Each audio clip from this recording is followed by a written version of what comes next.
Tudo pronto aí com o vídeo? Então vamos lá.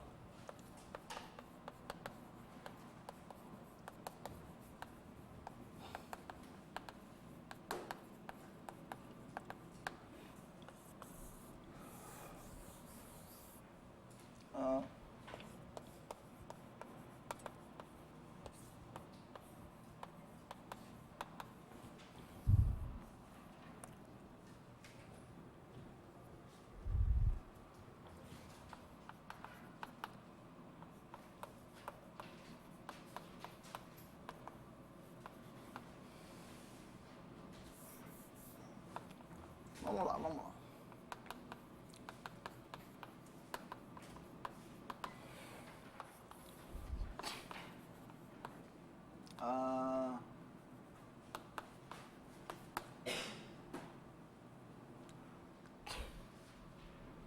Quer dizer, eu queria fazer um pouquinho hoje para vocês, falar um pouquinho sobre as sessões 13 e 14.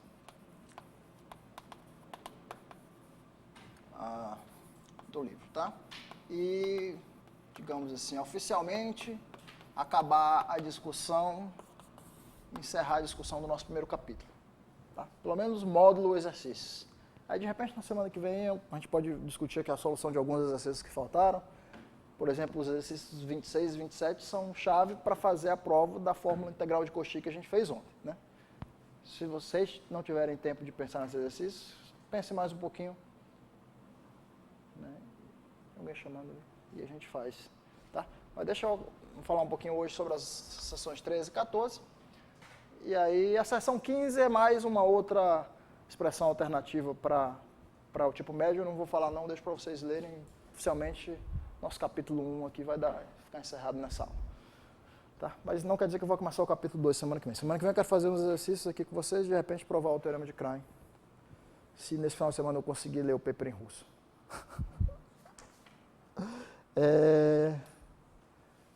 Deixa eu anunciar aqui o nosso teorema 13 aqui para a gente provar hoje.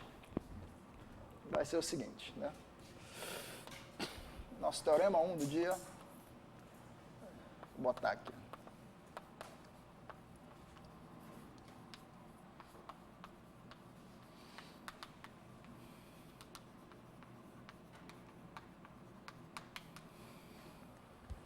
Alteração de solução negativa. Deixa eu botar o teorema aqui, botar direitinho, depois a gente discute. Então vamos lá. O teorema é o seguinte. Seja P de Z uma função não negativa, uma função inteira,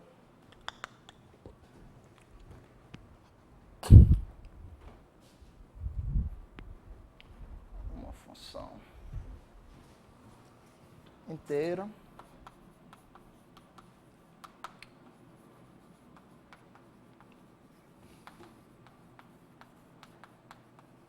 que é não negativa no eixo dos reais,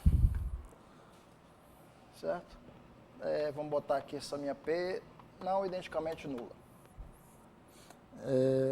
Sejam Zn os zeros de P no semiplano superior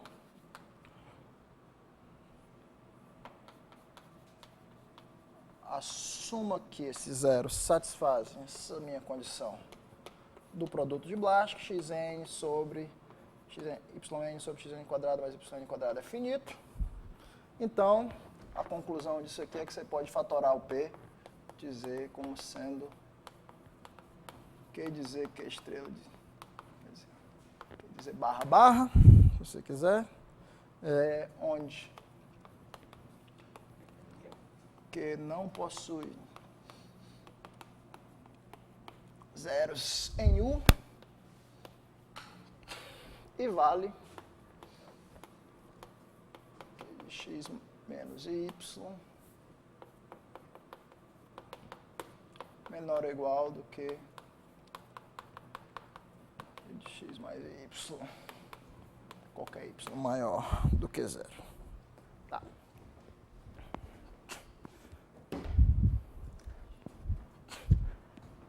Ou seja, isso aqui é o mais próximo que a gente vai conseguir chegar, né? Essa fatoração esperta aqui é o mais próximo que a gente vai conseguir chegar da seguinte coisa, né? Se uma função é não negativa no eixo dos reais, então ela é um quadrado. Certo? Se não negativa, então ela é um quadrado. Bem,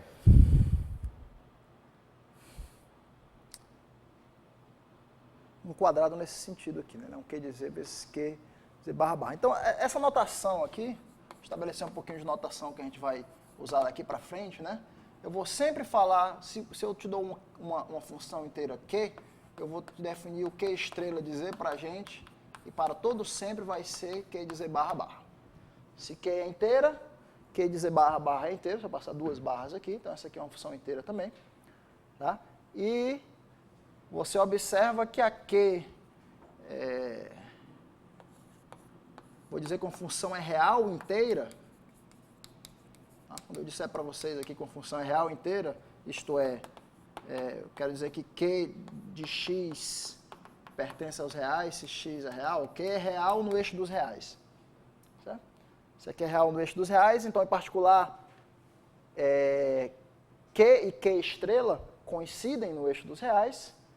Se Q e Q estrela são inteiras e coincidem no eixo dos reais, então ela tem que coincidir. Então, a minha função é real inteira se somente se o Q estrela de Z é o Q de Z, tá? Tá. Então, o lance aqui é você provar, né? Eu estou te dando uma função, toda vez que eu pego uma função Q e multiplico pela Q estrela, forma um quadrado nesse tipo, né? Eu estou pegando no eixo, toda função P que é dada por essa forma, eu estou dizendo que no eixo dos reais, quando Z é igual ao x real, então aqui fica Q de x, Q de Z barra, que é a própria x barra, então isso aqui fica módulo de Q de x ao quadrado. E obviamente é maior ou igual que zero. Tá? Então toda função que eu construo aqui, Q estrela, é uma função que é maior ou igual que zero no eixo dos reais. Esse teorema é a volta, né? Dada que uma função é inteira e não negativa no eixo dos reais, se ela tem zeros e se os zeros não são muito ordinários, se ele satisfaz essa certa condição de convergência aqui, então eu posso fatorar minha P como sendo Q estrela.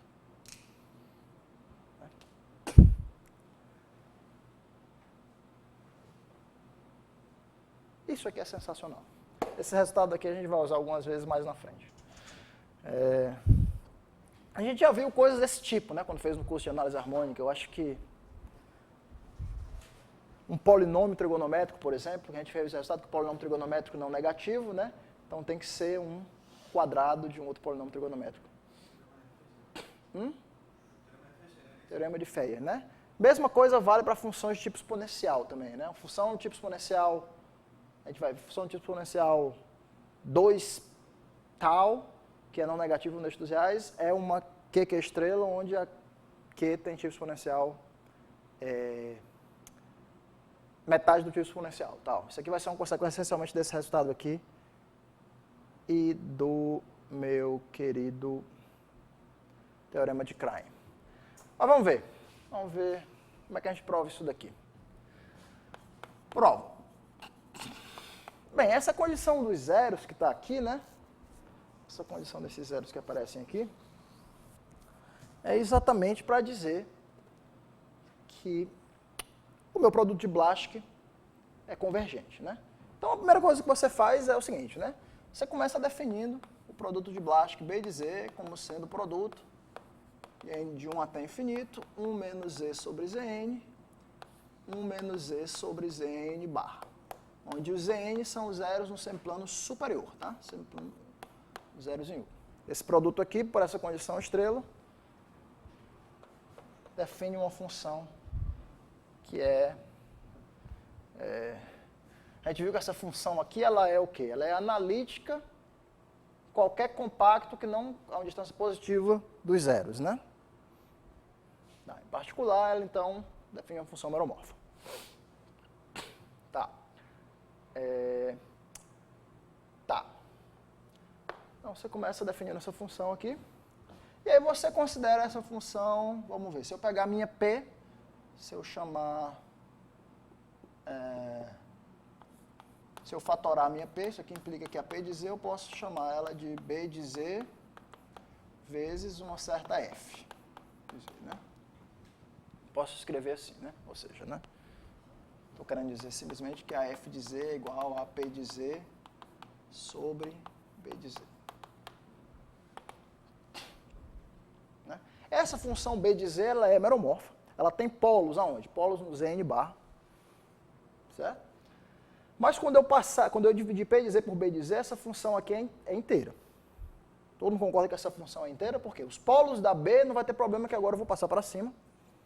Né? E os zeros da B são também os zeros da P, com a mesma multiplicidade. Tá? Então não tem problema, essa função aqui é inteira. Legal. Pode ser que os... não, mas os zeros se discretos nesse caso. Sim. A F é inteira, a P é inteira, todo mundo aqui é inteiro, então os zeros são discretos. Não tem zero se acumulando em lugar nenhum. Tá? Muito bem. Então, começando com isso daqui, então a F de Z, essa função aqui é inteira. O que mais você sabe sobre essa F? Essa F, eu digo para vocês, então vamos lá. Então, a primeira observação é que F é inteira. Segunda observação sobre a F é que a F não tem zeros. Não tem zeros em U. Vocês concordam? Não tem zeros em U, porque eu eliminei todos os zeros da P estão aqui na B, então eu cortei. Né? Então ela não tem zeros em U. E além disso, o que aconteceu com os zeros? Né? Lembra agora o seguinte, né? Agora eu vou fazer assim, como P é não negativa no eixo dos reais, em particular, P é real, no eixo dos reais, eu tenho que ter P estrela de Z igual a P de Z. Tá? Ou seja, se Zn é um zero, isso aqui implica, se Zn é a lista dos zeros no semiplano superior, Zn barra são os zeros no semiplano inferior. Eles dobraram de multiplicidade. Desculpa? A multiplicidade deles dobrou. Isso, né? Zn barra são os zeros no semiplano superior são os Zn, a função, como ela é real inteira, os zeros têm que ser conjugados. Né? Então, para cada Zn que é um zero aqui, o Zn barra também é um zero da P. Né? Aqui, os Zn no semiplano superior trocaram, ou cancelaram, e os Zn no semiplano inferior eu passei para cima. Né? Então, o Zn barra, desculpa, o Zn barra passei para cima. Já tinha um Zn barra que era zero aqui, tem outro Zn barra que era zero aqui, então a multiplicidade dobrou. Né? Então, isso aqui implica que todos os Zn barra, né, têm multiplicidade, são zeros de multiplicidade par para F, né, em F. Tá claro isso?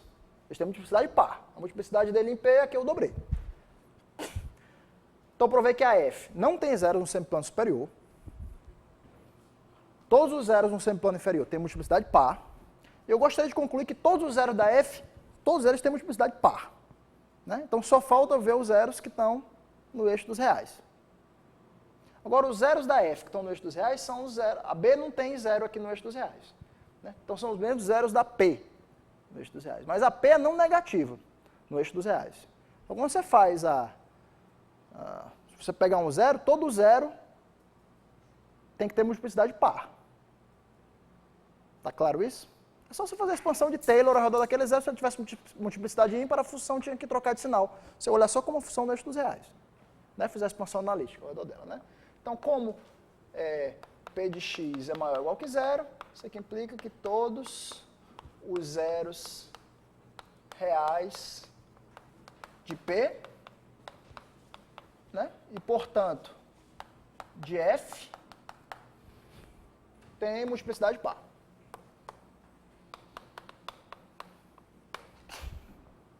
Ou seja, todos os zeros da F têm multiplicidade par. Todos os zeros da f têm multiplicidade par. Né? Agora você sabe que se você me der uma função inteira, né, com uma distribuição de zeros qualquer, eu posso sempre escrever essa função, eu posso usar a fatoração de Weierstrass. Eu posso fatorar os meus zeros com aqueles produtos básicos de Weierstrass. Né? Se todos os zeros têm multiplicidade par, eu posso pegar e isolar metade dos zeros para cá e metade dos zeros para cá. Então, esse aqui eu posso escrever, portanto, né? Eu posso escrever minha f de z como sendo uma... essa vai ser a minha q, né? Q de z ao quadrado. Toda função inteira, todos os zeros têm multiplicidade par, é um quadrado de uma outra função inteira. Está claro isso aqui ou não?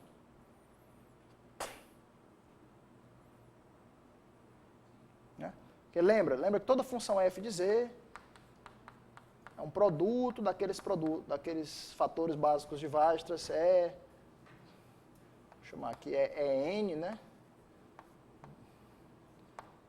De z, tem que ser um menos z sobre zn, se você quiser, né?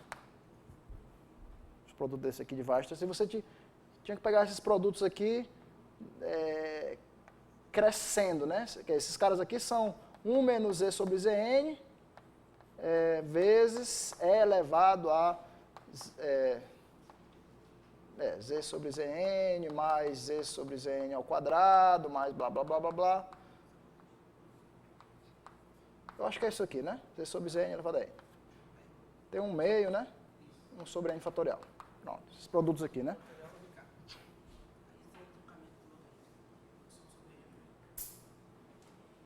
É um sobre n. Tá. E aqui eu pegava... Quer dizer, o difícil é sempre você fazer uma fatoração dessa quando você pega só os fatores de ordem 1, né? As fatorações são mais difíceis, né? Mas se você sempre... O teorema da fatoração de Weierstrass diz que você sempre pode pegar, por exemplo, o EN, o fator EN de 1 menos z sobre zn. Fazer esses fatores aqui crescerem. Esse negócio aqui sempre vai convergir. Não, mas N não é igual a N. Tá usando dois N's aí. Não, o EN aqui você pode sempre pegar o mesmo N.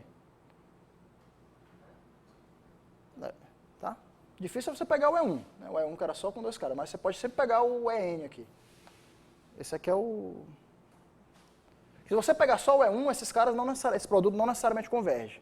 Mas se você pegar o EN e o menos z sobre zn, o mesmo N aqui, vai convergir. Tá?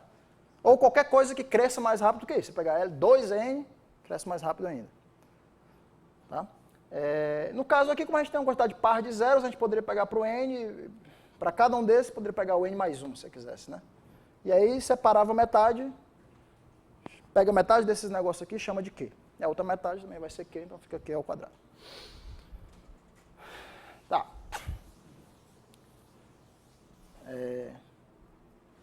Sem muito mistério aqui. Então, f de z é Q de z ao quadrado. Então, vamos escrever agora o que a gente tem. Eu afirmo que essa vai ser a Q que eu estou buscando, né? Então, essa Q aqui, a princípio... já nasce sem zeros, que não tem zeros no semiplano superior, que já era uma condição que eu queria. Que não tem zeros no semiplano superior.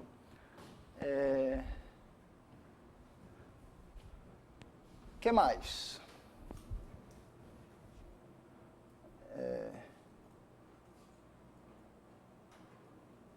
Então, aqui eu tenho P de Z igual ao produto de Blaschke, B de Z, vezes a minha F, né?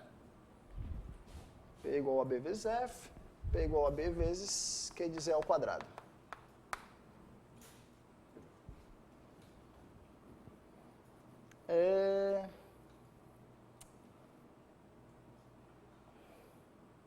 O que é que eu faço aqui? F é P sobre B.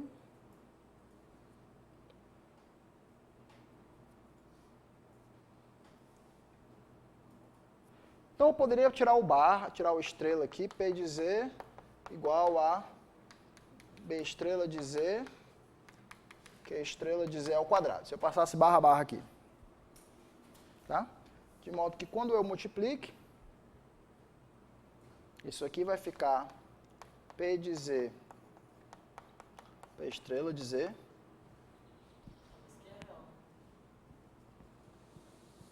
Q é real? P. P é real. Então isso aqui vai ficar P de Z ao quadrado, porque o P é igual a P estrela. Tá? O B vezes B estrela, quanto que dá? B vezes B estrela dá 1. Né? Isso aqui foi na prova que a gente fez o produto de Blastic, né? Quando você pegar o B de Z, que é uma função meromorfa, né? B de Z vezes B estrela de Z, você só faz trocar o Z com Z barra, isso aqui dá 1. Tá? Isso aqui dá 1. Isso aqui dá, então, Q de Z, Q barra de Z ao quadrado. Tá? Então, você tem duas funções, P e Q barra, de modo que o quadrado delas é igual. Ou seja, então, ou a P é igual a mais isso ou igual a menos isso. Se você fatorar a diferença de quadrados, um deles tem que ser identicamente nulo. Né? Ou a P é igual a mais isso ou menos isso. Só que no eixo dos reais, né, a P é não negativa. E Q barra eu sei que também é não negativo. Então, isso aqui implica que, como a P de x é maior ou igual que zero, isso aqui me implica que a P de Z é igual a Q de Z, Q barra de Z.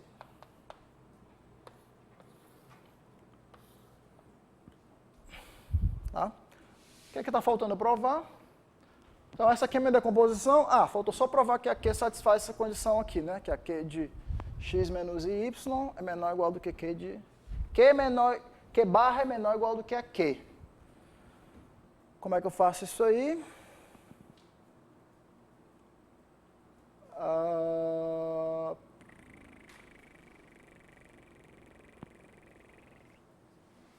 Eu posso tentar dividir esse por esse, né? Se em vez de multiplicar, se eu dividisse isso aí, eu encontraria o quê? Eu encontraria 1, já que esse daqui é igual a isso. Daria igual a B barra de Z sobre B de Z, vezes Q barra de Z quadrado sobre Q de Z quadrado, né? Portanto, Q barra de Z sobre Q de Z ao quadrado, isso aqui é igual a passei para lá, né? Então fica igual a B de Z sobre B barra de Z ao quadrado. Sem um quadrado aqui nesse segundo, né? Se eu passar o módulo aqui, então o módulo disso daqui ao quadrado é igual ao módulo disso. Só quem é o módulo disso, né? Quando o Z está no semiplano superior, esse cara aqui é sempre menor do que esse, né? Mas esse daqui. Isso aqui é B quadrado, né? Isso aqui é B de Z ao quadrado, que é menor ou igual que 1, se o Z pertence ao semiplano superior. Tá claro? Porque lembra que 1 sobre B estrela é o próprio B, né? Então isso aqui é simplesmente B quadrado e é menor ou igual que 1 se o Z pertence ao semiplano superior. Então daqui eu concluo que Q estrela de Z é menor ou igual do que o Q de Z se o Z pertence ao semiplano superior. Isso conclui a prova. Tá? Então toda função tem essa decomposição Q estrela. Toda função que é não negativa e satisfaz essa condição de decaimento aqui entre os zeros. Legal. Legal. Dúvidas? Não, né?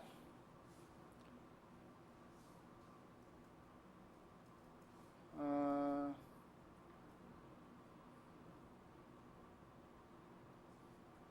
sei se eu faço uma aplicação para vocês isso aqui.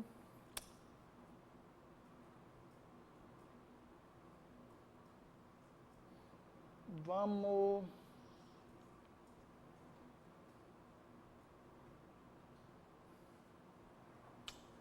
Deixa eu pensar no que é que eu quero fazer.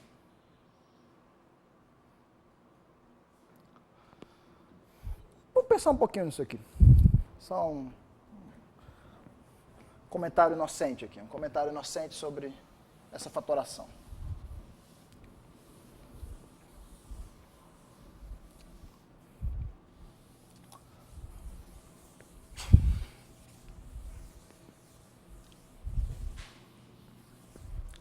Eu já passei esse problema para vocês quando vocês faziam um curso, acho que o curso de ADP.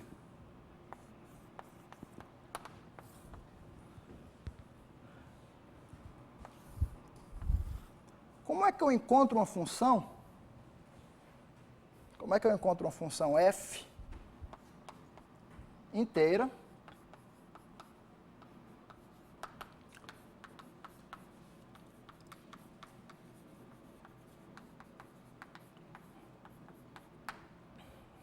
tipo exponencial 2π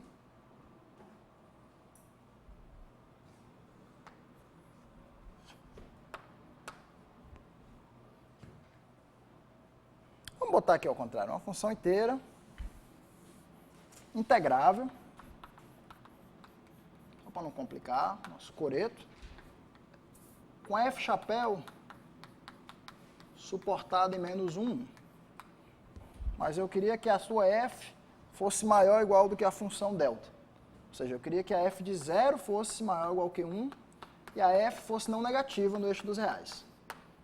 Tá? Tua função tem que ser não negativa, mas na origem ela tem que ser maior do que 1.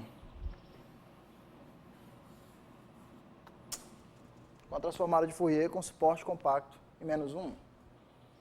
Então não pode ser qualquer coisa, tá?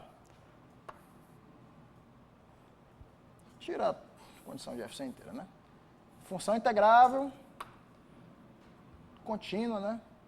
Eu já sei que esse suporte dela está em L1, eu já sei que o teorema de Pellewiner já me disse que ela é inteira, tá? Se eu perguntasse aqui para vocês, como é que eu minimizo, eu quero minimizar, dessas condições todas aqui, eu quero minimizar a norma L1 da f. Ou seja, a integral de f de x dx.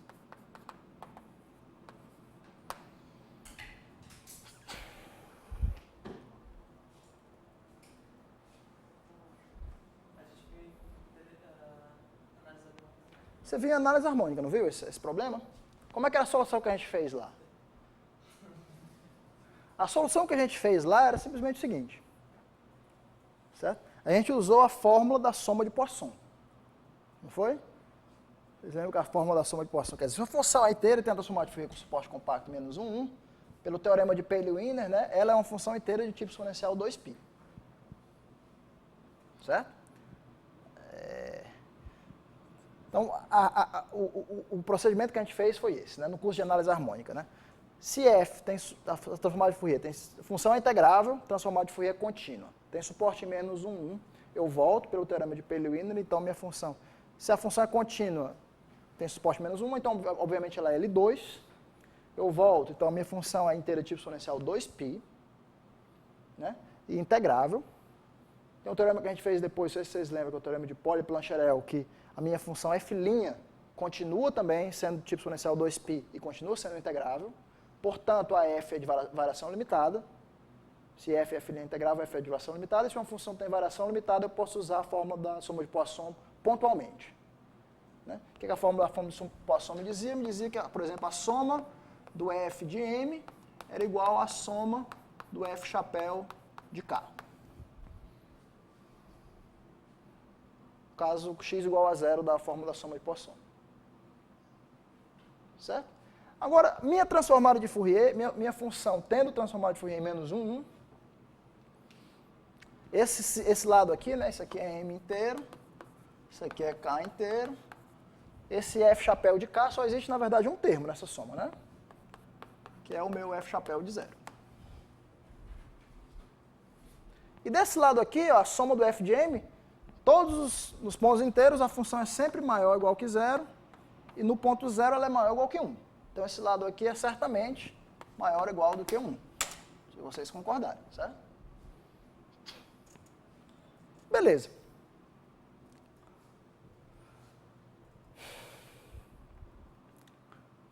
E aí eu acabei, né? Porque eu consigo provar, o f de 0 nada mais é do que a integral da f. que é o que eu quero minimizar. Consegui provar que é maior ou igual que 1, agora basta eu achar uma função tal que é igual a 1. Né? E essa função esperta era essa função aqui. Né?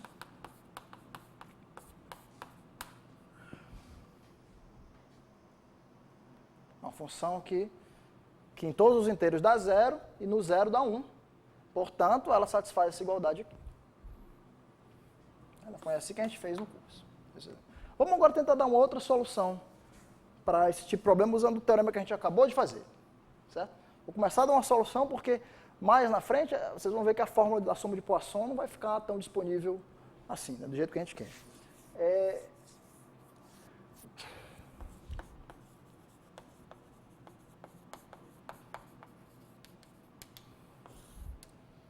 Por vir, apresentar para vocês o teorema de Klein, cuja prova vai vir a seguir, né? Que é o seguinte, seja f uma função inteira,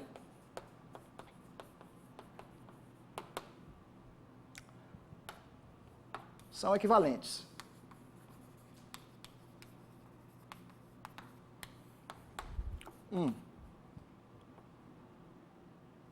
F e f estrela tem tipo limitado em U. E a segunda condição é que f tem tipo exponencial e vale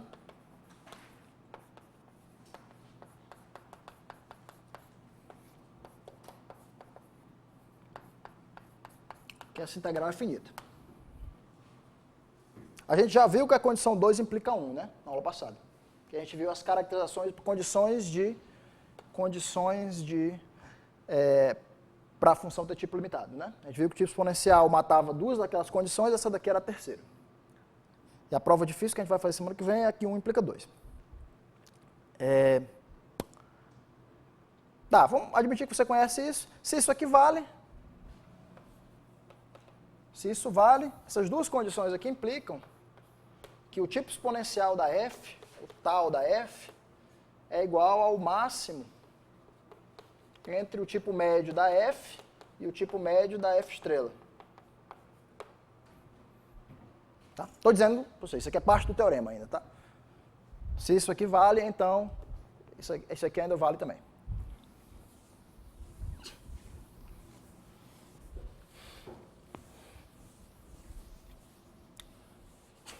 Agora vamos voltar para esse mesmo problema aqui. Quero encontrar uma função inteira, né, que eu já sei, de tipo exponencial 2π, já sei que a função inteira é tipo exponencial 2π, ou seja, transformada de Fourier suportada em menos 1, que seja L1, que seja não negativo e que f de 0 seja maior do que 1.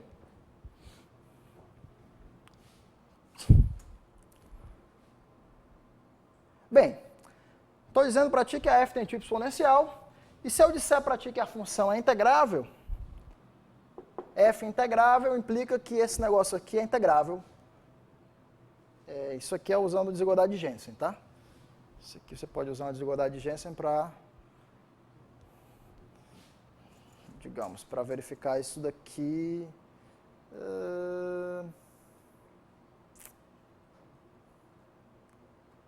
Como é que eu posso fazer isso daqui?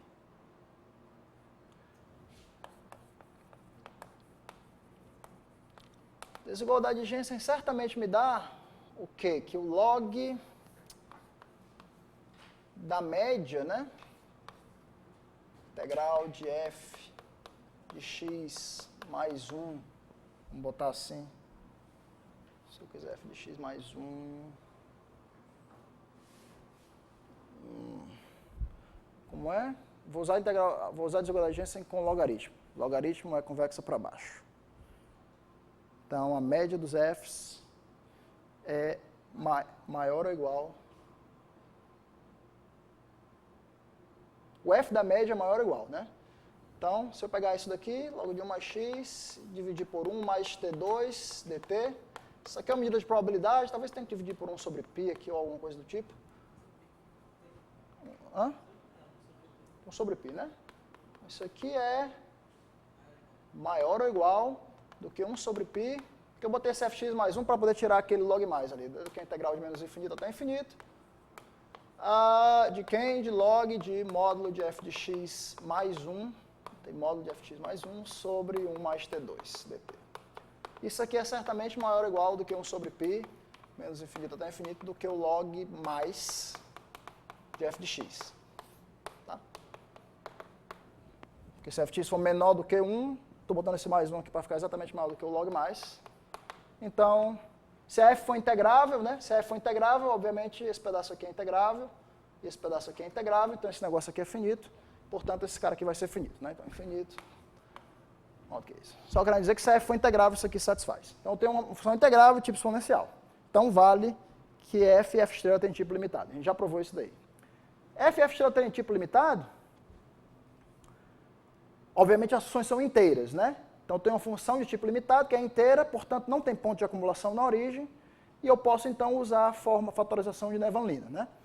Então, eu sei que aquela relação, aquela condição entre os zeros se verifica.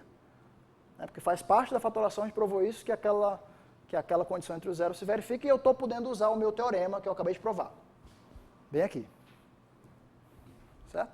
Pelo teorema que a gente acabou de provar, eu sei que f, que é não negativa, pode ser escrito como uma Q que é estrela.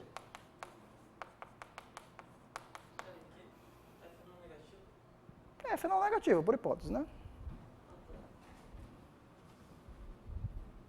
F não negativa pode ser escrito como um Q que é estrela.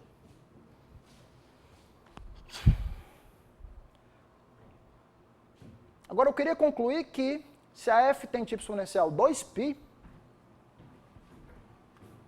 essa minha Q estrela, essa minha Q tem tipo exponencial metade.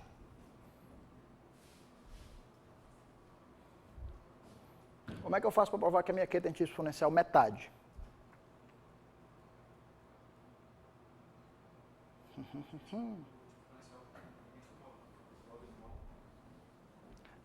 Mas aqui seria, como é que eu... Q estrela...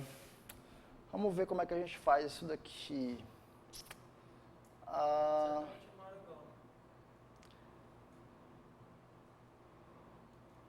Tipo, exponencial daqui é certamente maior ou igual a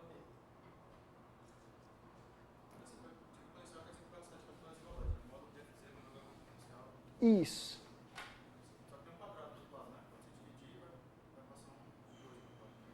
Mas isso aqui não necessariamente é o quadrado, né? Isso aqui podia estar crescendo onde esse cara que está grande e esse cara que está pequeno, mas eu quero provar que isso aqui não acontece. Mas vamos ver como é que a gente consegue fazer isso daqui. Queria provar que a f tem tipo exponencial, que essa aqui tem tipo exponencial metade. Então, tem tipo exponencial π. Π. Obviamente é maior ou igual a π. Obviamente é maior ou igual a π, né? Porque o tipo exponencial dela, o tipo exponencial dessas duas funções é o mesmo, vocês concordam? O tal de Q é obviamente igual ao tal de Q barra.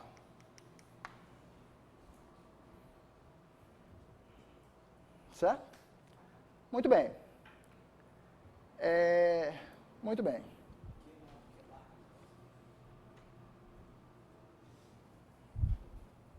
No semiplano superior, né? No semiplano superior. Mas eu sei que essa minha Q tem tipo limitado ou não?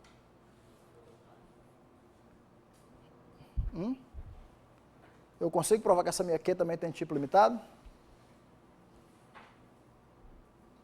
Acho que eu consigo, né? Porque, obviamente, por isso daqui, a Q tem tipo exponencial. Vocês concordam? A Q, obviamente, tem tipo exponencial. Vamos tentar usar esse teorema de novo. Log mais da f, f de t aqui é Q de t ao quadrado, no eixo dos reais, né? Ou seja, se eu tirar o log mais de Q de t ao quadrado, passar esse 2 para frente, usar que isso aqui é menor ou igual do que log mais de Q quadrado, isso aqui é menor ou igual do que 2 vezes log mais de Q de t.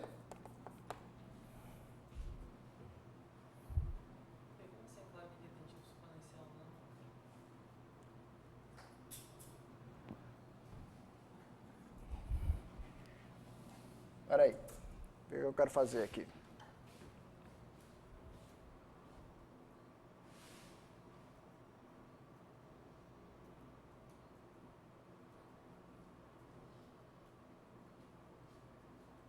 Você disse que não é claro que a Q tem tipo exponencial, né?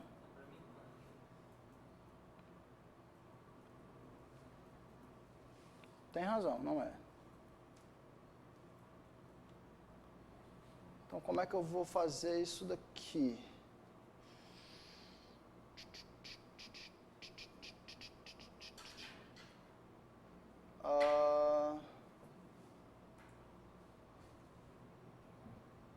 Como é que eu concluo que essa minha Q tem tipo exponencial metade?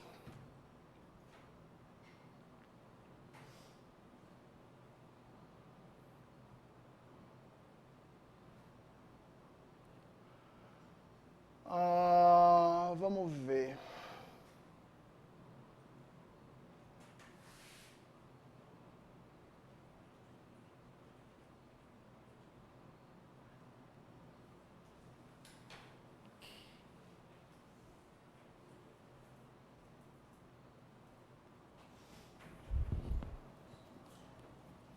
No eixo dos reais eu tenho que f de t é igual a módulo de q de t ao quadrado.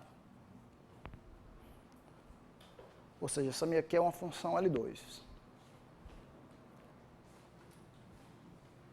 Será que eu sei que a transformada de Fourier... Quero provar que a transformada de Fourier tem suporte menos meio, meio.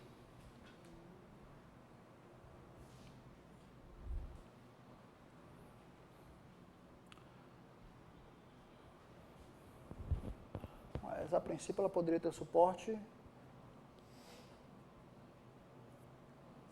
Vai ser a convolução, né? Mas da F é convolução, né? É. A princípio, assim, se aqui fosse L1, a gente podia dizer.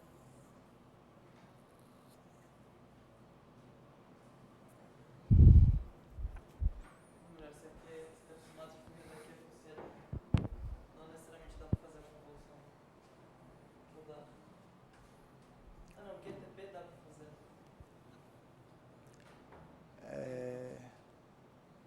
Desculpa, fala de novo?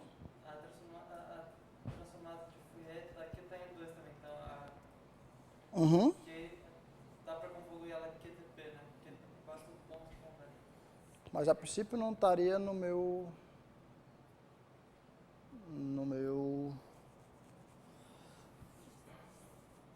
Espera aí, vou pensar mais um pouquinho aqui. A F é real, né? Então, F e F estrela tem o mesmo tipo limitado. Eu estou querendo dizer que esse cara aqui vai ser igual...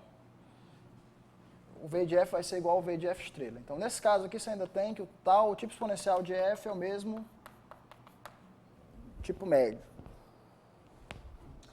da F.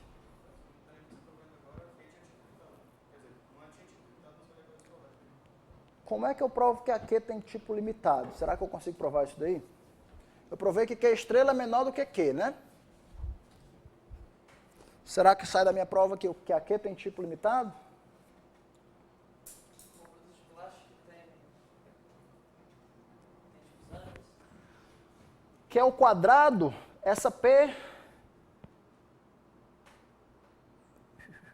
Eu não sabia se essa P tem tipo limitado, né? Não sei. Se no meu caso aqui, minha F tem... Minha Q ao quadrado vai ter, né? Os quadrados têm tipo. O quadrado da Q tem tipo limitado. Não, os quadrados aqui tinha tipo limitado, aqui tem também. Se o quadrado da Q tem tipo limitado, então a Q tem também pela fatoração, né? Só tirar a raiz. Hum? Imediata definição. Não, mas tipo limitado para escrever como quociente de duas coisas, né? Você está falando? Tira a raiz como? Tipo limitado? Médio? Não, estou falando da função ter tipo limitado, ser o quociente de duas funções limitadas. Se quer o quadrado é, a princípio... Outra coisa. Não, então eu quero dizer o seguinte, ó, a gente chegou nessa conclusão aqui, certo? Por exemplo, vamos pensar de volta, vamos pensar que a P é a minha F, tá? Hã? Vamos pensar que a minha P é minha F. A minha F tem tipo limitado, no semiplano superior, tá? O meu produto de Blaschke tem tipo limitado no semiplano superior, tá? Se eu passar dividindo, se você fizer o quociente de duas funções que tem tipo limitado, ainda tem tipo limitado no semiplano superior. Então, a minha Q quadrado tem tipo limitado no semiplano superior. Tá legal? Minha Q quadrada tem tipo limitado no semiplano superior, minha Q é uma função inteira, então não tem zero se acumulando na origem, eu vou lá e posso usar a fatoração de Nevanlina para ela. Certo? Agora, se você pegar naquela fatoração ali, você pode, o produto de Blaschke vai ter uma quantidade par de zeros. Quer dizer, na verdade a gente viu que a Q não tinha nem zero no semiplano superior, né? Não tem zero, essa fatoração de Nevanlina dela vai ser simplesmente Q de Z quadrado, vai ser um E elevado a menos IHZ, um E elevado a G de Z, né? Se eu agora dividir por 2, obviamente essas duas funções continuam satisfazendo a fatoração de Nevanlina e Q de Z tem tipo limitado. Tá? Portanto, a Q de Z tem tipo limitado, e por essa fórmula aqui, Q estrela de Z também tem tipo limitado, que é só P dividido por Q. Né? Então eu sei mais isso aqui, eu sei que isso aqui, eu sei que Q e Q estrela tem tipo limitado. Muito bem, agora vamos concluir. Tá? Se Q e Q estrela tem tipo limitado, agora eu volto para cá, então a Q tem tipo exponencial, e o tipo exponencial da Q é igual ao máximo do tipo médio da Q e do tipo médio Q estrela.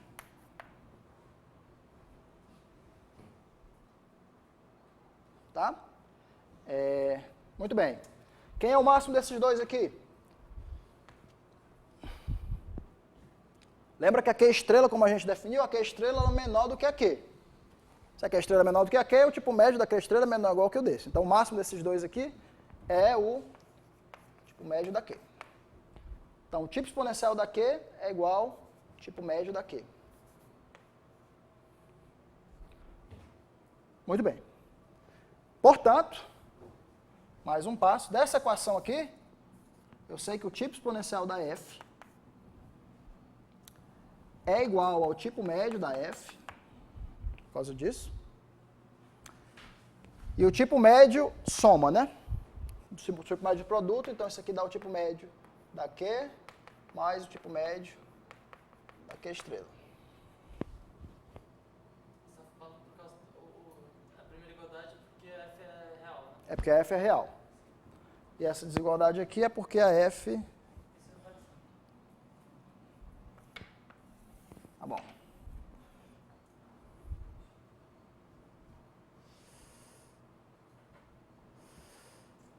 Aí eu vou chegar na desigualdade com o lado trocado, né? Vou chegar na desigualdade aqui. Se eu trocasse que o V de Q é menor ou igual do que o V de Q estrela, eu ia chegar aqui e o V de Q é igual a 2 vezes aquele cara. Então estamos quase lá.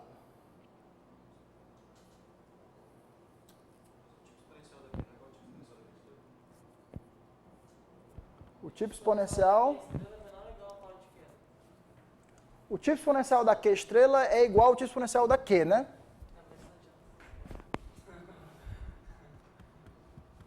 O tipo exponencial da Q estrela é igual ao tipo exponencial da Q. Tá?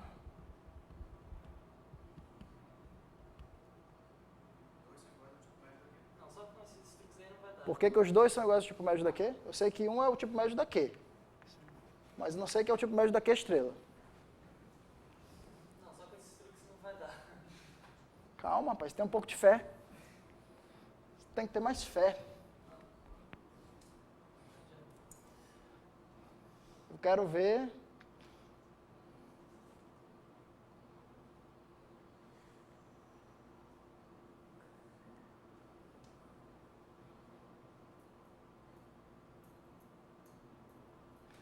Rapaz, como é que eu consigo ver isso daqui?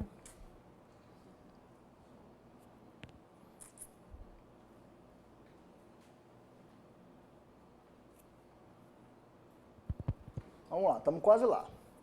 São duas funções de tipo limitado. Muito bem. Mesmo tipo exponencial Q, Q estrela.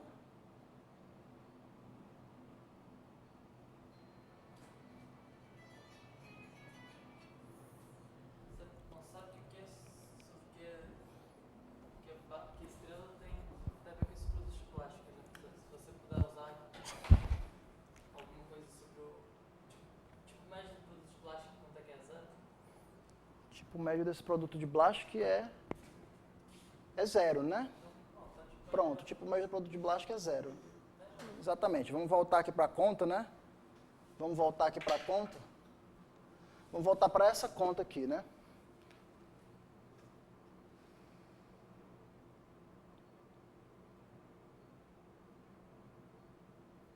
Só pega o tipo médio aí, depois você dá o meu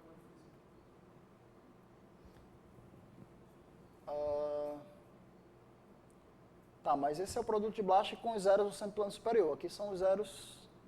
mas B estrelão sobre B.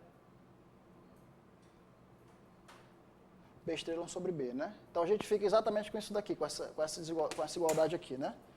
Q estrela de Z ao quadrado é igual a Q de Z vezes B de Z ao quadrado, né?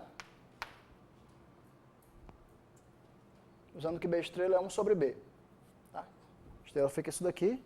O tipo médio dela, se eu passar aqui, então isso aqui, se eu tirar o tipo médio de tudo aqui, dá 2 vezes o tipo médio da Q estrela, igual a 2 vezes o tipo médio da Q, mais 2 vezes o tipo médio do produto de Blasch. Mas o tipo médio de um produto de Blasch é zero.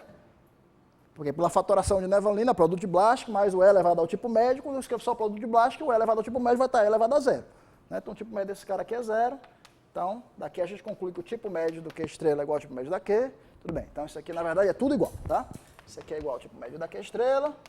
E aqui eu concluo, então, que tipo exponencial da F é o tipo médio da F, que é a soma desses dois aqui, que é igual a 2 vezes o tipo médio da Q, que é igual a 2 vezes o tipo exponencial da Q. Provei que o tipo exponencial da Q é exatamente metade do tipo exponencial da F. Tá.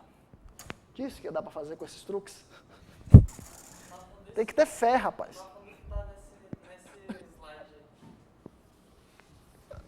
Por que eu fiz todo esse trabalho? Então, a gente acabou de provar, um teorema bacana, a gente acabou de provar que se uma função tem tipo exponencial, e L1 em particular, né, então ela é um Q estrela para uma função Q de tipo exponencial metade, e essa Q agora está em L2. Tá? Então, F de Z é igual a Q de Z, Q estrela de Z. Tá? O fato de que F está em L1 da reta, né, implica que Q está em L2 da reta, simplesmente porque F de T, que é não negativo, é igual a Q de T ao quadrado. Então isso aqui é integrável, Q de T ao quadrado. Agora a gente vai lá para o que eu falei na primeira aula, e a gente vai depois voltar a falar, daqui a 1 ou 2 semanas, que são os espaços de Debrange. Nesse caso aqui, o espaço de Pelley-Wiener, né? Como considerar um espaço que a gente viu, que é um espaço de Hilbert, o espaço das funções, vamos chamar aqui G, que são inteiras, de tipo exponencial π, no máximo π, de modo que G pertença a L2 da reta. Ou seja, a minha Q é um cara nesse espaço. A gente viu que esse espaço aqui é um espaço de Hilbert. Né? Por quê? Pelo teorema de Pelley-Wiener, toda função inteira tipo exponencial π, e L2, a transformada de Fourier tem suporte menos meio, meio. Se uma sequência converge aqui, então ela converge na transformada de Fourier, no espaço de Fourier. Agora, uma sequência que converge todo mundo entre menos meio, meio e converge, o limite vai estar entre menos meio, meio, e você volta pelo teorema de Pelley-Wiener e gera um elemento aqui que está nesse espaço. Né? Então, esse aqui é um espaço de Hilbert. E a gente provou uma fórmulazinha muito curiosa. Lembra que a fórmulazinha que a gente provou era o seguinte: G de um certo W, a gente provou que era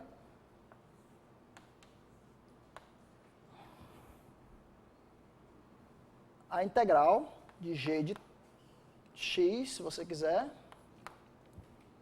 vezes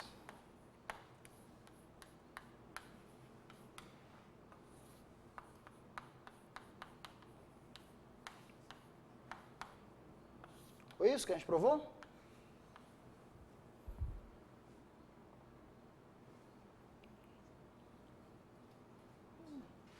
A gente provou na primeira aula uma formulazinha desse tipo.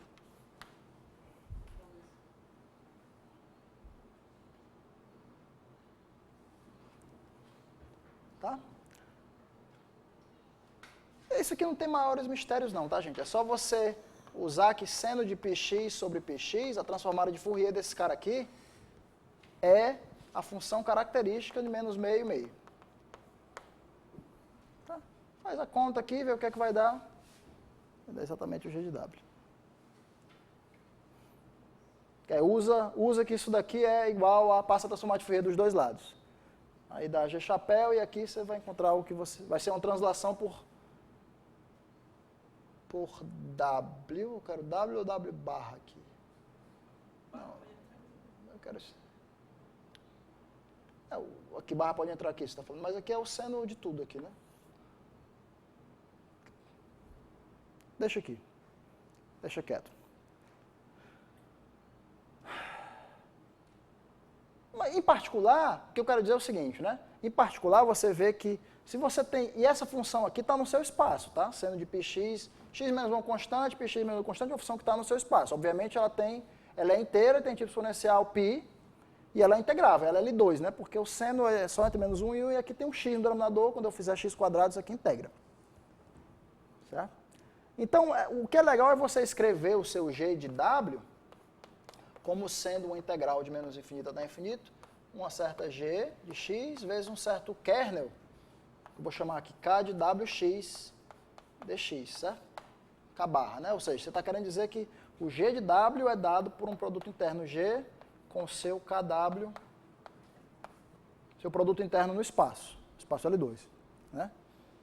Em outras palavras, né? O funcional que associa para cada g o ponto g de w é um funcional linear contínuo, nesse espaço, né? Se pegar uma g, esse cara aqui é menor ou igual do que a norma L2 da g vezes a norma L2 desse núcleo reprodutor aqui, dessa função k de wx, que é essa função aqui. Pronto. Finalmente a gente está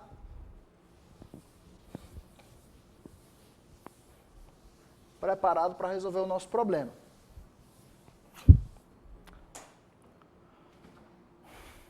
Quem é o nosso problema? O nosso problema é...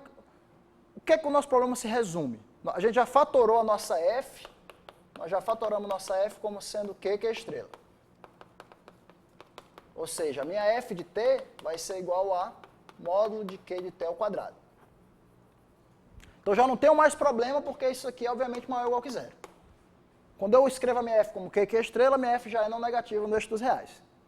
Minha outra condição era que a f de zero fosse maior ou igual que 1. Tá? Mas a f de... Isso aqui tá... A primeira condição está ok. Segunda condição, f de zero ser maior ou igual que 1, quer dizer o quê? Quer dizer que o q de zero, módulo de q de zero ao quadrado é maior ou igual que 1. Isso aqui quer dizer, então, que o módulo de q de zero... Vamos botar o q de zero ao quadrado maior ou igual que 1. Agora vamos... Quem é o módulo de q de zero? Q de zero, se eu escrever para essa fórmula aqui, me dá igual a produto interno da minha Q com esse kernel K de zero ponto. Tá? Isso aqui é o Q de zero. Q de zero dá isso aqui, que eu sei que eu posso reproduzir o Q de W por um produto interno. Se eu passo o meu módulo, então isso aí ia ficar sendo o módulo disso. Isso aqui eu sei que é maior ou igual que 1. Né? Porque o Q de zero tem que ser maior ou igual que 1. Se eu passar o quadrado,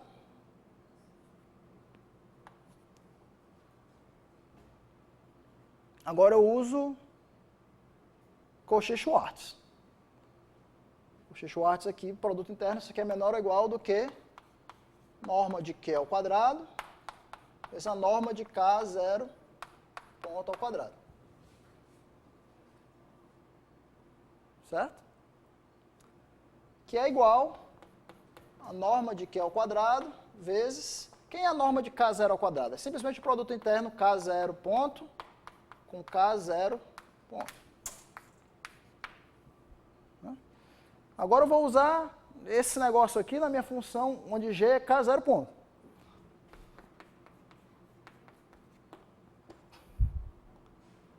Toda vez que eu faço o produto interno de uma G com a KW ponto, eu volto e dá o G de W. Se eu aplicar o K0 ponto na função K0 ponto, isso aqui dá o quê? Dá o K00.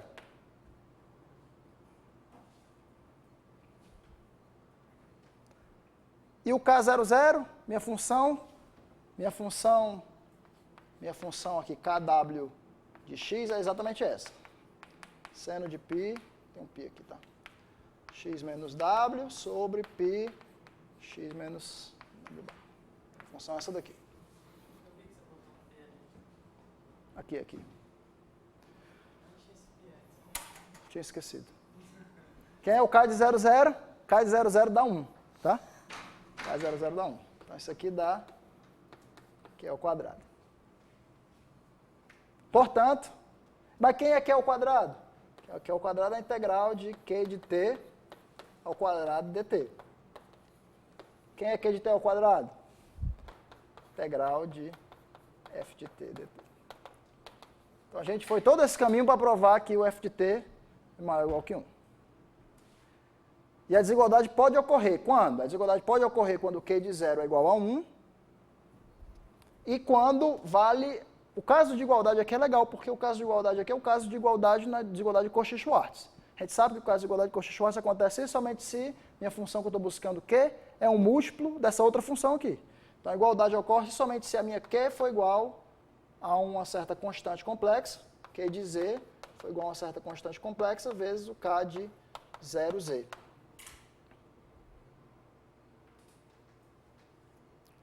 Tá? Ou seja, se a minha função Q de Z for igual a C vezes K de 0Z é seno de πz sobre πz. Então, minha F, portanto, minha F de Z, que é Q de Z vezes Q barra de Z, Q estrela de Z, dá... Bem, eu quero que essa minha constante, obviamente, tenha módulo 1, né? Essa minha constante tenha módulo 1 para poder fazer com que isso aqui seja 1. Tá? Porque na origem, Q de 0, eu quero que Q de 0 seja uma constante vezes o K de 00. K de 00 eu sei que é 1, então essa constante tem que ser uma constante complexa de módulo 1. Qualquer constante complexa de módulo 1. Mas quando eu fizer o Q estrela, vai ficar C vezes C barra, vai dar 1. C vezes C barra vai dar 1 vezes essa função, vezes o estrela dela. Só que essa função é uma função real inteira. Né? Então a estrela dela é ela mesma. Então aqui dá seno de πz sobre πz ao quadrado. E você volta para a mesma função que a gente encontrou lá. Mas isso aqui prova que essa função é a única, né? Ali a gente não tinha feito. Ali a gente tinha feito a fórmula de Poisson, provou que essa função aqui é uma função ótima, né? Ela satisfaz a desigualdade, mas não sabia que ela era única. Esse método aqui, eu de fato provo que essa é a única função que satisfaz essa desigualdade.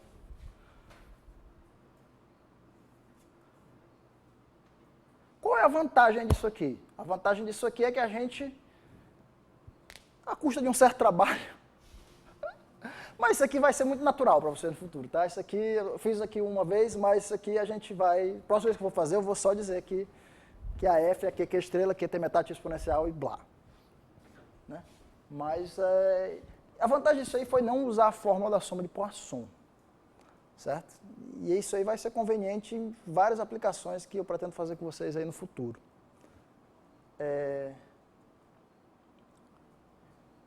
Por exemplo, se eu quisesse uma coisa que tem a ver com isso aqui, mas não é tanto, né? Se vocês quiserem algum dia pensar num problema em aberto,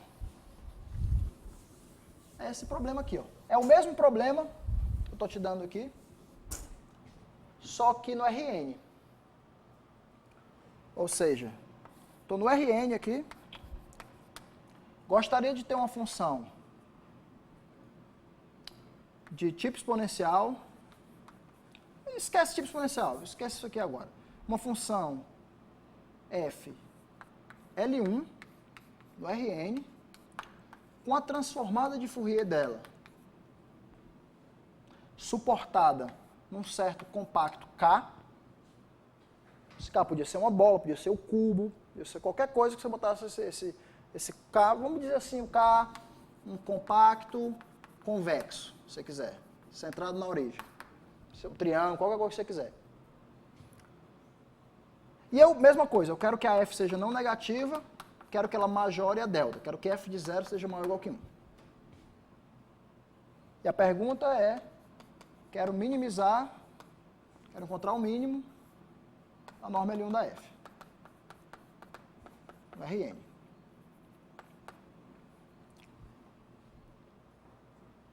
E a conjectura é que isso aqui deve dar uma constante sobre o volume de K. Ou seja, só depende do volume, não depende da forma do compacto. Conjectura. Sei fazer esse problema aqui para a bola. Posso tentar fazer para o quadradinho aqui. Qualquer outro formato que você escolha. Esse é um problema em aberto, por exemplo.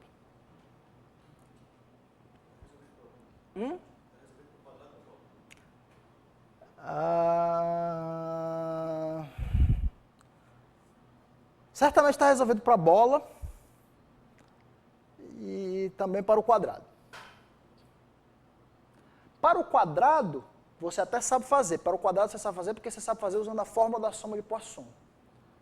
Porque você exatamente, isso aqui você aplica a fórmula da soma de Poisson no Rn com os lattice points, né? Você aplica a fórmula da soma de Poisson com os lattice points e você encontra desse lado a mesma coisa, vai ser só o F chapéu de 0.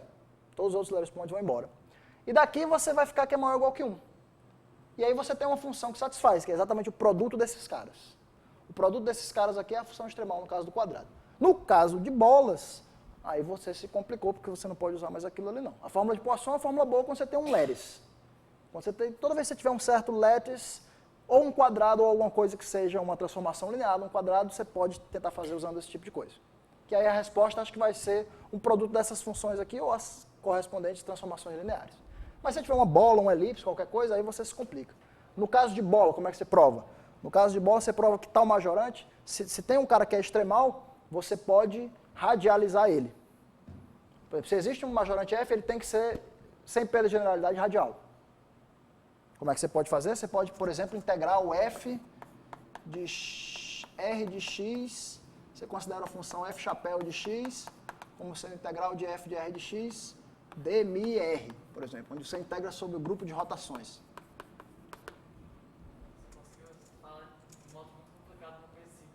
Você radializa esse negócio aqui. No caso de uma dimensão, seria pegar f de x mais f de menos x sobre 2. E em dimensão, você pega todas as rotações e integra sobre esse negócio. E divide pelo volume do grupo de rotações. Medida de Haar, né? Então você prova que existe uma... Isso aqui é intuitivo, né? Se existe um majorante, ele teria que ser radial. Se a soma tiver radial, senão eu radializo tudo. E aí eu transformo esse problema num problema de uma dimensão. No problema de uma dimensão, onde eu quero não mais minorar isso. Quando eu transformar no problema de uma dimensão, agora vai sair a variável radial e eu vou ter que minimizar o correspondente f de t, t elevado a n menos 1, dt. Ou seja, agora é um problema, mesmo problema original, mas com uma medida diferente. E aí você vai ter que usar essa técnica aqui, só que agora num espaço diferente. Você vai ter que usar esse negócio não nesse espaço H aqui, mas num espaço que vai te dar uma métrica igual àquela. Vai ser um espaço de Debrange, exatamente. Vai ser um espaço de Debrange. Mas sem ser cubos, sem ser coisas que são transformações lineares de cubos ou bolas, eu não sei fazer. E no caso do quadrado e da bola, dá a mesma resposta. E esses são os únicos fatos para embasar essa conjectura, exatamente. Mas é prova ou desprova. Se você quiser provar o contrário, não tem problema não. Se você encontrar um outro compacto e fizer encontrar a resposta, provar que é diferente, eu também me satisfaço.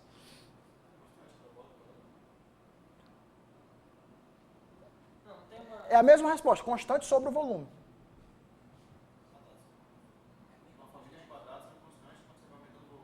Se você pegar uma bola e um quadrado de mesmo volume, a resposta é a mesma. Isso que eu quero dizer.